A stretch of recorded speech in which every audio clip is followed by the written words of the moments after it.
Naging madugo ang pagpasok ng bagong milenyo para sa mag-asawang Tirso at Victoria Intalan. Natagpuan silang patay noong 2 ng Enero. At hanggang ngayon, hindi pa rin nakikilala ang mga suspect at hindi pa rin alam kung ano ang motibo sa massacre na ito.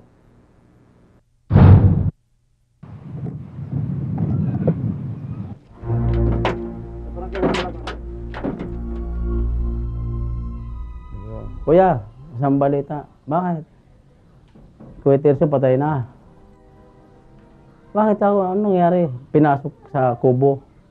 Sa loob. Sagot na.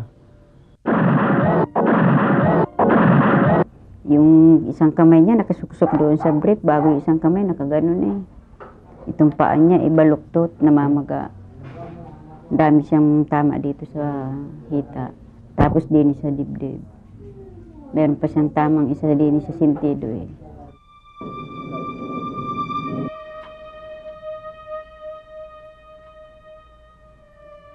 Ganito na lamang ang pagkalungkot ng magkapatid na Dolores at Efren Intalan nang paslangin ng nakababatang kapatid nilang si Tirso, 41 taong gulang. Sa bahay na ito sa may Aplaya, Barangay Looc, Calamba, Laguna, bandang 12:00 ng madaling araw, Enero 2 ng taong kasalukuyan, pinagbabaril si Tirso. Hindi bababa sa siyam ang tama ng bala nito sa iba't ibang parte ng kanyang katawan. Pinagbabaril din ng asawa ni Tirso na si Victoria, subalit tumagal pa ito ng ilang oras bago binawian ang buhay. May 5 oras din ang lumipas nang madiskubre ni Mang Marcelo ang dugo ang mag-asawa. Pagka umaga ako paparito na ho. Ano ko nang may alaga akong kalabaw, maglalabas, magsusuga.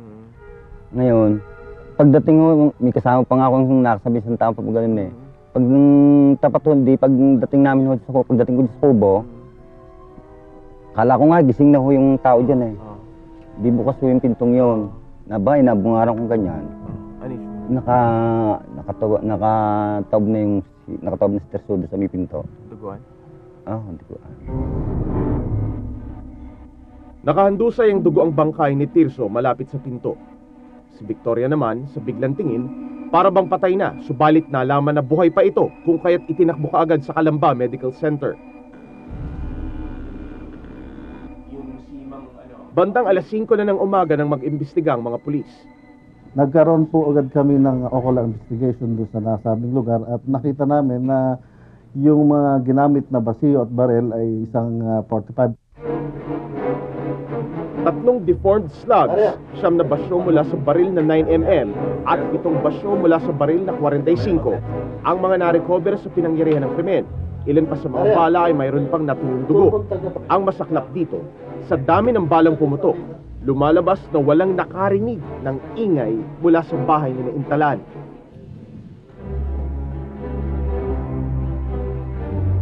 Malayo daw umanong distansya ng mga kapitbahay.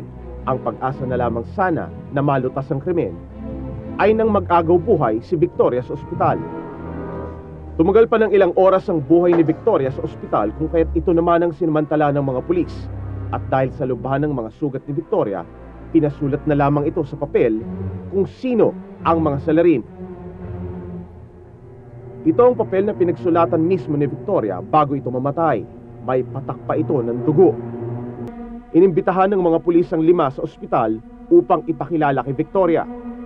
May mga testigo pa na nandun na bawat isa po ay tinuturo namin sa kanya at pilit naming ipinakikilala kung ito ang isa o sila ang bumaril sa kanilang mag-asawa. Anong naging response nung ang sabi po nung babae ni Maria Victoria ay hindi po sila.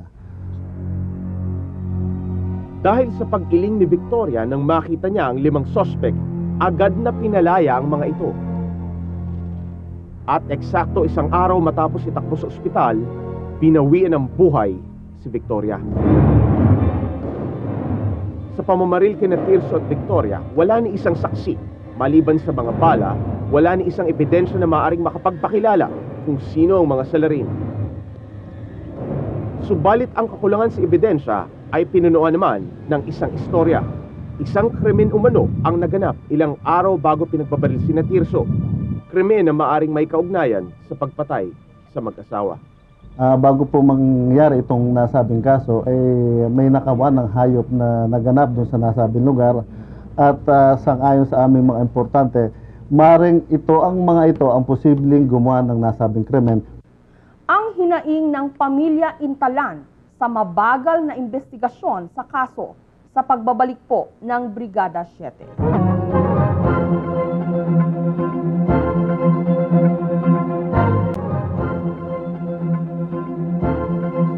Nangangamba ang pamilya Intalan na hindi malulutas ang kaso sa pagpaslang kay Tirso dahil wala ni isang saksi.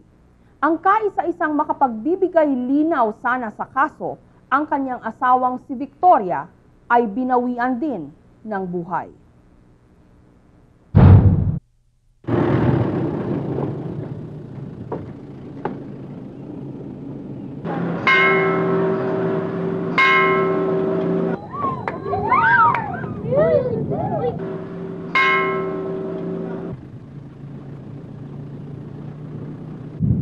Tunay na pinagpala ng Diyos ang Barangay Luok kung yamang pangkalikasan ng pag-uusapay.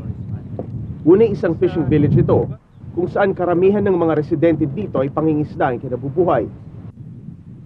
Mayaman din ang lupain ito kung saan matatagpuan ang ilang malalawak na gulayan at farm sa Kalamba. Si Tirso ay namamasukan sa isa sa mga farms bago siya patayin.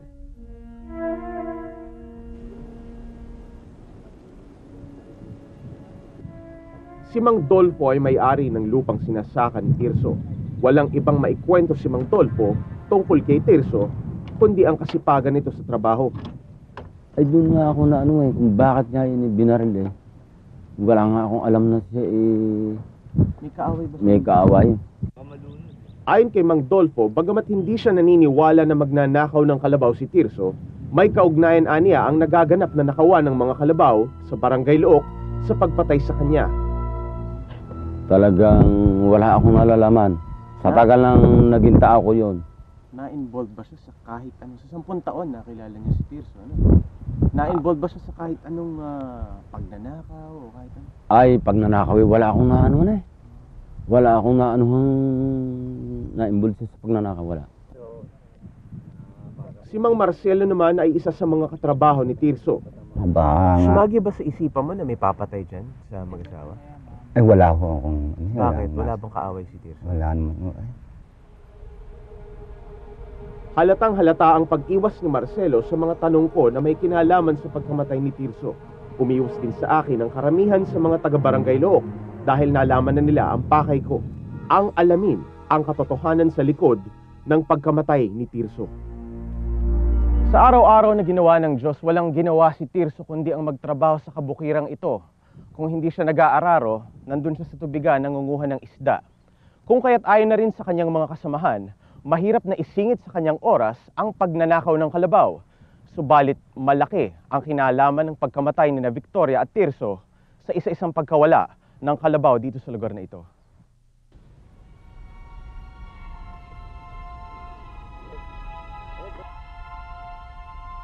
Ika nga ay kadalasan daw ang katotohanan ay nagtatago lamang sa dilim.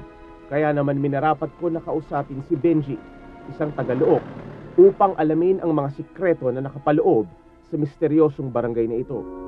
Anong araw dyan sa Luok, medyo may kaguluhan. Pag magpapahatid sa tricycle, ayaw maghatid. Tatakot. Bakit? Minsan, na-hold up, o napakursuladahan. Salasalabat ang bisyo.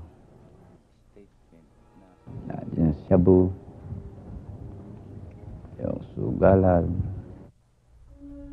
Ang isa-isang pagkawala ng mga hayop sa Barangay Luok ay isang konkretong halimbawa ni Benji na malayang nakakikilos ang masasamang elemento sa tila ba inosenteng lugar tulad ng Barangay Luok.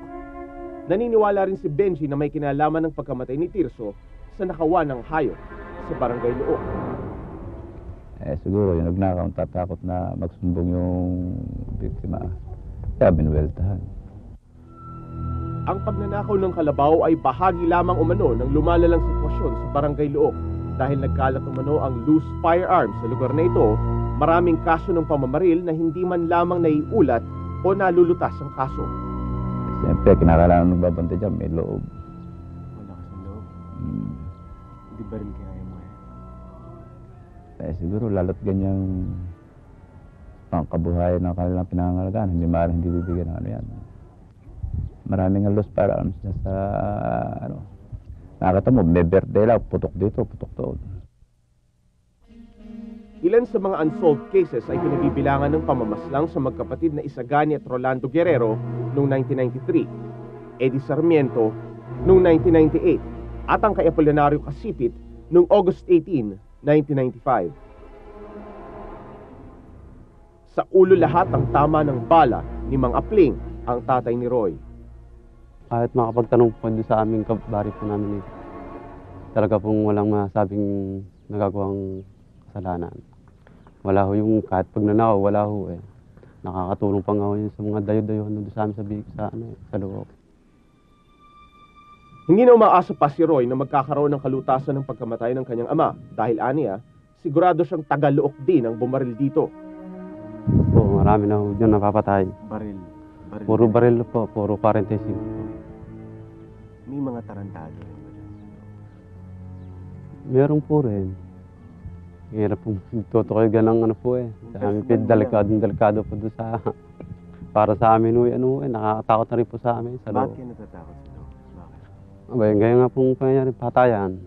Lagi po, baka po pasukin na naman ang basta ng baril eh.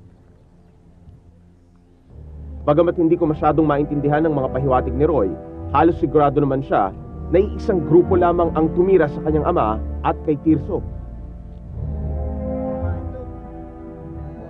Base sa isang anggulo na tinitingnan ng mga pulis, si Tirso ay maaaring saksi sa isang grupo na aktong kumakatay sa isang kalabaw na ninakaw.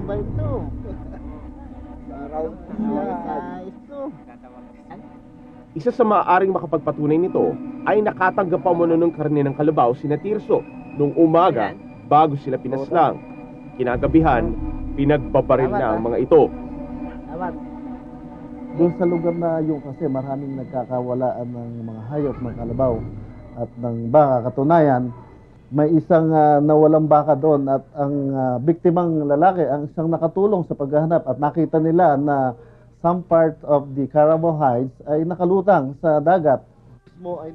Dahil kabisado umano ng mga salari ng pasikot-sikot patungo sa tahanan ni Tirso, malamang daw na taga-barangay Look ang mga sospek. Kung titingnan ng mga naisulat ni Victoria nung siya'y kausapin ng mga pulis, mababasa dito ang mga katagang barangay Ato. Nakausap ng brigada si Ato at mariin niyang itinanggi sa amin ang pamamaril. May haka-haka kayo kung sino yung bumaril? Maraming mga nasagasaho namin na kami piniprem up, gano'n. Marami din kami natin disgrasyang pailalang mga magsasyabo. Piniprem up kaya? Mario, gano'n o. Sino kaya mag-frame up? Mahirap po magturo eh ba? Si Ato ay kabilang sa mga barangay tanod ng Loo. Kung iisiping maigi, nakagugulat na isa pang tanod ang isinulit ni Victoria nung agaw buhay na sa ospital. May baril ba kayo? Wala. Marunong mo yung baril? Siyempre. Kaya, kung sa mga yun lang yun, hindi kalapitan. Sa tingin niya, taga rito yung bumaril sa mag-asawa. Wala ako. Wala. Ang tingin ko sa pagnanakaw tsaka yung ginawa nilang yun, parang iisa na rin eh. Kumbaga nga eh, nakakapasok sila sa nayong para magnakaw. Ay imposible na hindi magawa ng isang taong yung pagnanakaw eh hindi makagawa ng ganong kamalian kung alam nila sila ay medyo magkakaroon ng sabit o panagutan. Sa pagsasaliksik ng brigada, napag-alaman namin na si Ato ay may pending na homicide case sa Municipal Trial Court ng Calamba, Laguna, criminal case number 24131. At ang status niya ay at large. Nalaman din namin na ang barangay kapitan ay may pending na murder cases. Criminal case number 9150 at criminal case number 19115. May kinalaman ito sa pamamaril. Nakasampa rin ito sa Municipal Trial Court ng Calamba, Laguna. Bagamat umiling si Victoria nang iharap sa kanya ang 5 sospek, naniniwalang mga kamag-anak ni Tirso na maaring napailing na lamang ito dahil sa lubha ng kanyang kalagayan. Ayon sa nurse on duty nang i-admit sa CMC si Victoria noong January 2, matindi ang mga tinamong sugat nito. Nung dumating siya, talagang unconscious yung pasyente, wala siyang BP, medyo meron pa yung respiration pero wala, hindi siya makakausap pa, unconscious na time na dumating sa amin about 6:15 ng umaga. Sa dami ng dugo na umagos mula sa katawan ni Victoria na ayon pa kay Charlie ay halos 1 litro na. Naniniwalang mga kamag-anak ni Tirso na maaaring wala na sa tamang kondisyon ang biktima upang kilalanin ang mga mukha ng mga sospek. Umayon naman si Dr. Jessie Bardoles, ang attending physician ni Victoria nung panahon na nakakonfine pa siya sa CMC na hindi dapat ipinakilala ang mga sospek habang hindi pa gumagaling ang biktima. Nakuha kahapon ng brigada ang resulta ng paraffin test ng 5 sospek at lumalabas na positive ang mga ito sa powder nitrate residue. Ang findings natin dito is qualitative examination conducted on both hands of the above named persons gave positive result to the test for the presence of gunpowder residue nitrates. Ibig sabihin, positive ang paraffin test nila. Dahil sa bagal umano ng investigasyon at pagpapalaya sa 5 sospek, nabuo ang paniniwala ng mga kamag-anak ni Tirso na tila ba nililinis ang kaso. Napakabagal ng investigasyon. Ngayon, nahuli na yung mga suspect daw na isulat nga ng babae bago mamatay. Ba't pinakawalan pa? Di ba sir, dapat may follow-up na sila sa investigasyon. Naniniwalang mga kamag-anak ni Tirso na nasa paligid lamang ang mga salarin, malayang nakagagala. Dahil dito, kasama ang Brigada 7, minarapat ng mga kamag-anak ni Tirso nitong Huwebes na mag-file ng complaint sa NBI o National Bureau of Investigation, Special Task Force Division. Anila, ito na ang huling pag-asa upang malaman kung sinong pumaslang sa kanilang kapatid. Kung tutuusin, abot kamay na ang hustisya para kina Tirso at Victoria. Subalit dahil nananaig ang takot sa panig ng mga posibleng nakasaksi sa pamamaril, tila ba nakabitin ang mga biktima sa paghihintay na malutas ang kaso. Sumasagi sa isip ko talaga yung akin pagiganti talaga yung pagiganti yung ang gusto ko mangyari. Pero hindi nila alam, mga kapatid ko, kung ano iniisip ko Papatay silang ganon-ganon, wala namang kasalanan yung pinsan ko. Nung makita nga nilang ng pinsan kong nagnanakaw, hindi na lang umimik Nakuha pa nilang patayin. Ba't ganoon?